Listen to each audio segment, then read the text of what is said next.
2018, and today I want to talk about type 4s.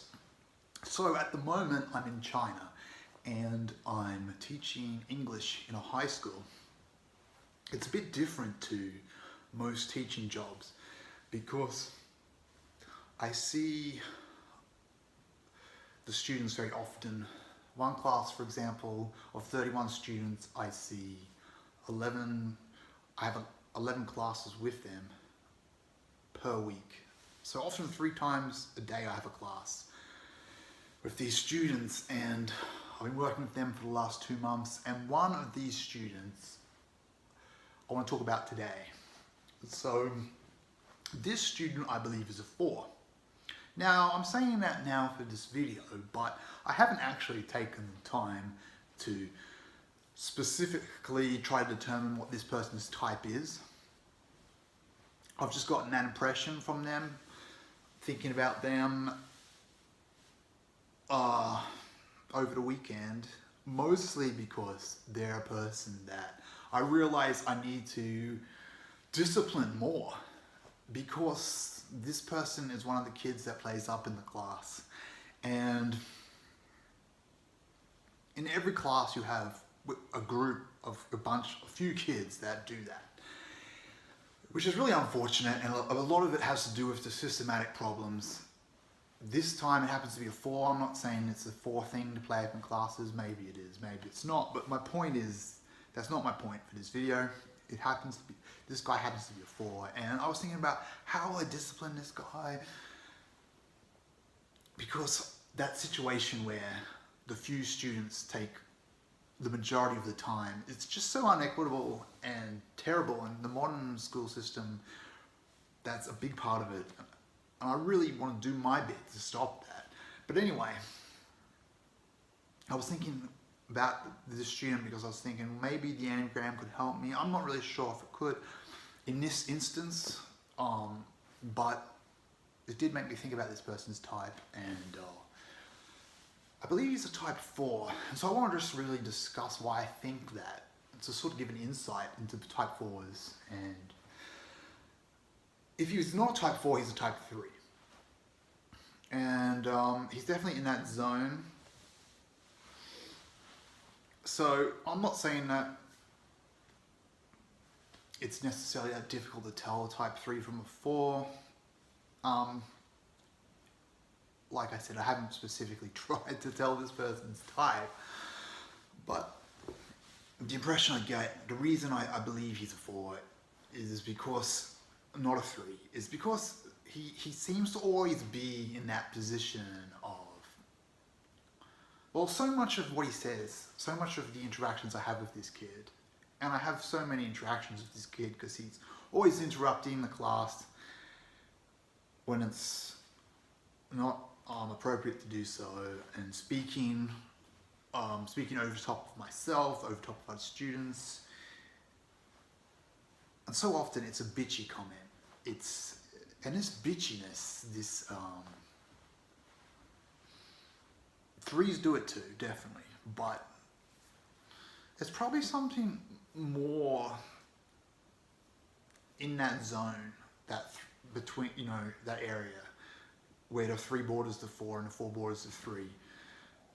That's where you sort of see this bitchy behavior.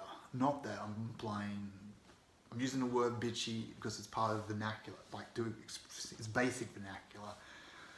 There's not a lot of technical words that explain that as well. I'm not trying to play anything about women or their behavior. It happens to technically be related to that word, but I think the way it's used in modern times, so please understand what I'm trying to say. And anyway, so he has that very a snide way of talking. Often what he says, it's a snide comment, it's a bitchy comment, it's some sort of a and that energy is more so the 4. But like I said, a lot of 3s do exhibit that, because the 3 feels, when they're hurt, they have that very tender self-image, that they're very often hurt with 3s because they really care about how they're perceived by others, that they give them respect, all these type of things. So they become very tender as well. But the fours seem to be sort of more stuck in that. They seem to, especially a four that's close to a three. I think as the four becomes more like a solid four, like dead center four, there can be more sort of just general complaining, sort of personal angst, sort of the world will never understand me for who I truly am. No one will ever know the pain. No one will ever understand my loss type of stuff. Yeah, and but then as in that border zone, because it sort of, I guess it sort of pairs with that more, with the three-ish kind of outgoingness is often, I mean, other types can be, not all threes are outgoing, but it's certainly a trait that's very common among threes. And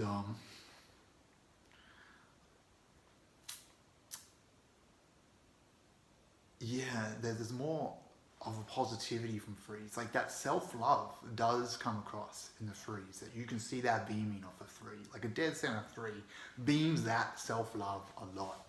And that they have so much of their conversation and their speech is pumping themselves up, talking about how awesome they are. And I don't get that from this guy.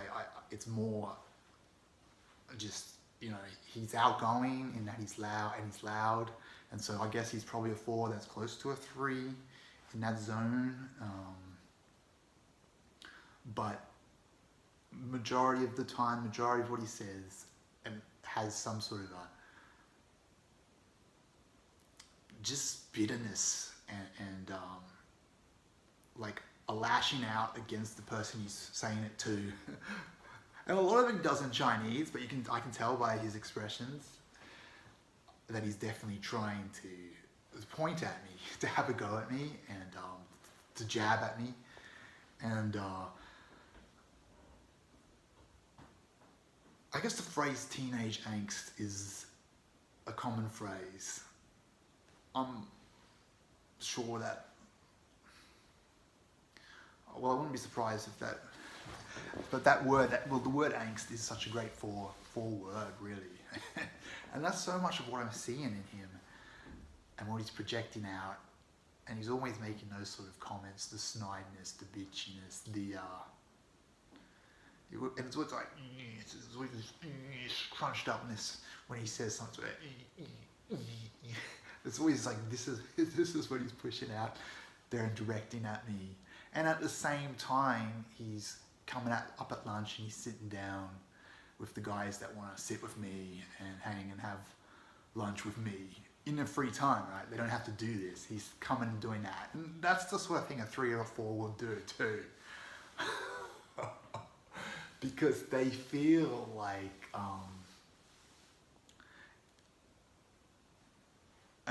well, it's sort of like,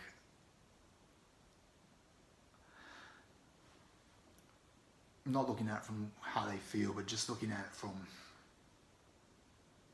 their behavior. Like they do that. They do that a lot.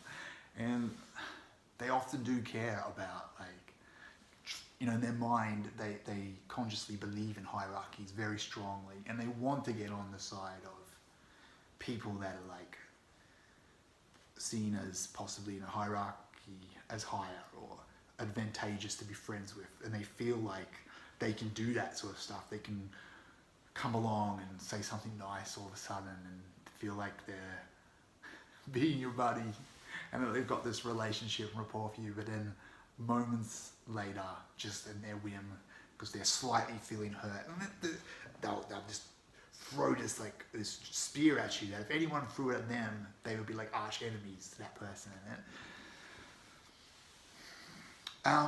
You know, like, I really resent having to deal with it, to tell you the truth.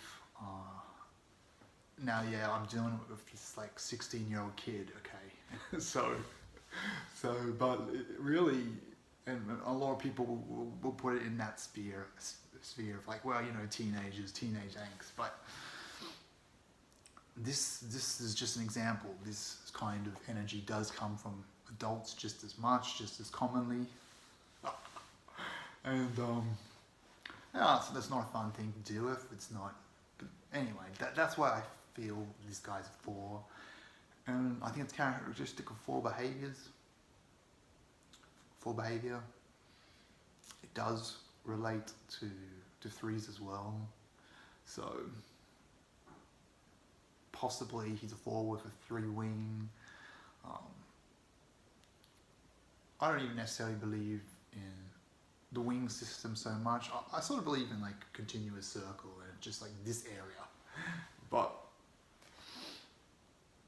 anyway, I hope that was interesting. I think the idea of wings can be useful. They're all just tools. These things aren't right or wrong. They're tools, and it's how you understand it, how you use it. Does it help you? Does this concept help you? Can you use it in an effective way? So anyway, if you like this, please subscribe, leave a comment, press the like button.